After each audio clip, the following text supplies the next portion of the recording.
전세 사기를 막기 위해서 여러가지 법안들이 국회로 이렇게 상정되고 있는 것 같습니다.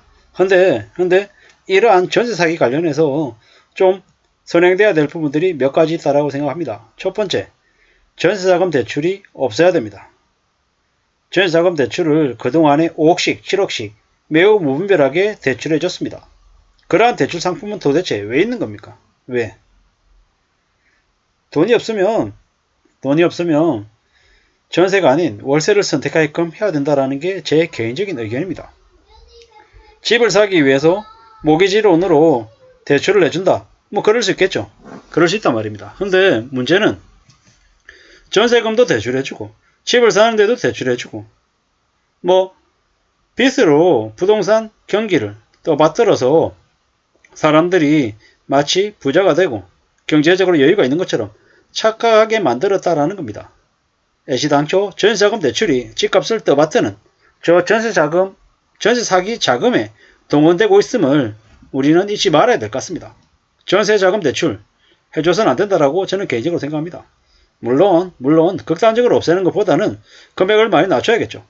1억 이하든 5천만 원 이하든 전세자금 대출로 동원할 수 있는 돈이 좀 적어져야 된다는 게 제 개인적인 의견이고요. 그게 첫 번째입니다. 두 번째, 지금 현재 부동산 관련해서 등기를 하는 걸 지리로 계약서를 작성하고 나면 확정일자를 동사무소 가서 받으면 그 다음날 확정일자가 반영이 되죠. 대한민국처럼 전자계약이 활발하고 IT가 전방위적으로 확산이 되어 있는 나라에서 이게 뭐냐라는 거죠. 그냥 전자계약할 수 있게끔 만들어야 된다는 겁니다. 전자계약이 되면 전자계약이 되고 계약을 체결함과 동시에 뭐 30분이든 1시간이든 뒤에 확정일자가 부여되게끔 해야 된다는 겁니다. 그리고 세입자, 그리고 집주인의 재산 내역까지 전부 다 확인할 수 있게끔 전자상으로 확인할 수 있게끔 해야 된다는 겁니다. 그리고 뭐 주택보증공사에서 보증해주는 것들, 왜 신축 아파트가 아닌 신축 신규 주택 같은 경우에 왜 150%씩 보증을 해주냐라는 거죠. 말이 안 되는 겁니다. 보증은 150%가 아니라 50%고 70%고 실제 그 금액에 대비해서 적게 해줘야 되는 게 맞다라는 겁니다. 주택보증공사 벌써 날려먹은 돈이 얼마입니까? 그럼에도 불구하고 계속 저렇게 하는 건 뭐다? 사기꾼을 사실상 정부가 만드는 꼴이다라는 생각밖에 안 든다라는 거죠. 얼마나 많은 폐악질, 얼마나 많은 그 관련 업계에 그 시장을 교란하는 세력들이 넘쳐납니까? 그러한 것들을 문재인 정부 때도 문재인 대통령이라고 하는 놈이 그냥 나 몰라라고 내버려뒀죠. 전세 대출만 들였다 더 해줬죠. 그 때문에 부동산 시장이 이렇게 엉망이 됐죠. 그 때문에 민주당은 20년 집권하니 어쩌니 떠들어댔지만 5년 만에 정권을 내줘야겠죠. 그리고 반대로 정권을 다시 되찾은 국민의힘 보수 입장에서는 좀 제대로 된 정책을 해놔야 되지 않겠냐라는 거죠. 전세 사기범들 끝까지 추징해야 되고 다 발본세고 나고 금액을 추징하는 게 아니라 10배, 100배 추징해서 절대로 저런 사기를 못 저지르게 아예 그냥 분위기 자체를 없애버려야 된다는 말씀을 드립니다. 근데 지금 현재 벌어지는 일들을 봤을 때 그다지 실효성이 떨어지는 그런 법들만 계속 발의하는 것 같습니다. 좀 답답하죠. 답답합니다. 선순위 담보권이 담긴 표준 임대차 계약 사용을 의무화해야 된다. 임대인이 중간에 변경되는 경우 새 임대인의 세금 체납 정보를 제공해야 된다. 이런 얘기들. 주택가격 대비 전세 보증금 비중이 전세가율 70%로 제한할 수 있는 근거도 있어야 된다. 이렇게 얘기하는데 사실 안 하면 줄 건데요. 그냥 어이가 없는 거죠. 어이가 없는 거죠. 주택보증공사의 보증 총 한도를 확대해야 된다. 이러는데 이 개소리죠, 개소리. 이 의미 없는 거죠, 이거. 보증 한도 늘려가지고 뭐 하겠다라는 겁니까? 제대로 된 확정일자 부여하고요. 전세자금 대출 줄여야죠. 전세자금 대출이 무슨 3억 5억씩 합니까? 1억 이내로 줄여야 된다. 전자금 대출만 없애도 집값이 무분별하게 올라가고 거품이 생기고 했던 것들이 상당 부분 거칠 것 같습니다. 깡통 빌라를 둘러싼 전세 사기.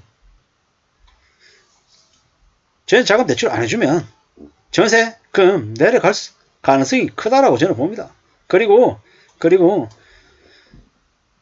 보증금 있는 월세 형태로 혹은 반전세 형태로 앞으로 많이 바뀔 겁니다. 저렇게 전세기가 창궐하니까 사람들이 겁나서 전세를 유지하겠습니까?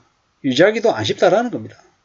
이래저래 참 많은 생각들을 하게 만듭니다.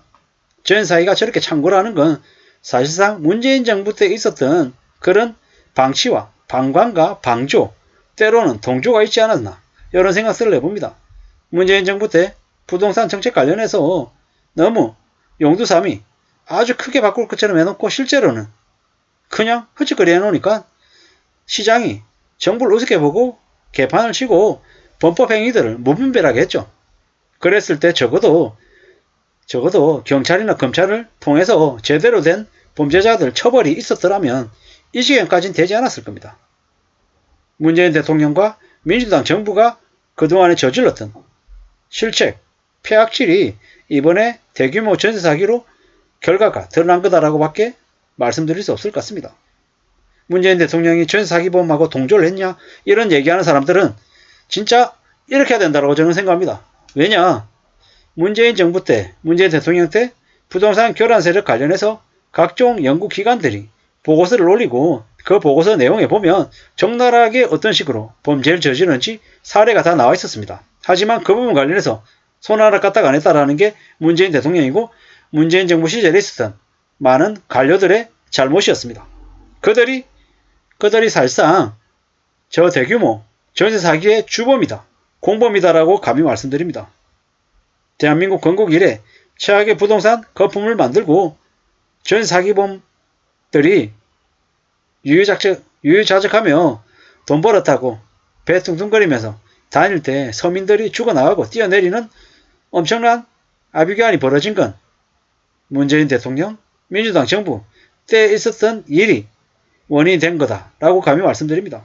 이제부터라도 민주당은 석고대자하는 마음으로 거대 야당인 만큼 다시는 전세 사기가 일어나지 않게끔 시작부터 끝까지 다 제대로 된 법안을 만들어내고 상정하고 통과시켜야 된다고 생각합니다.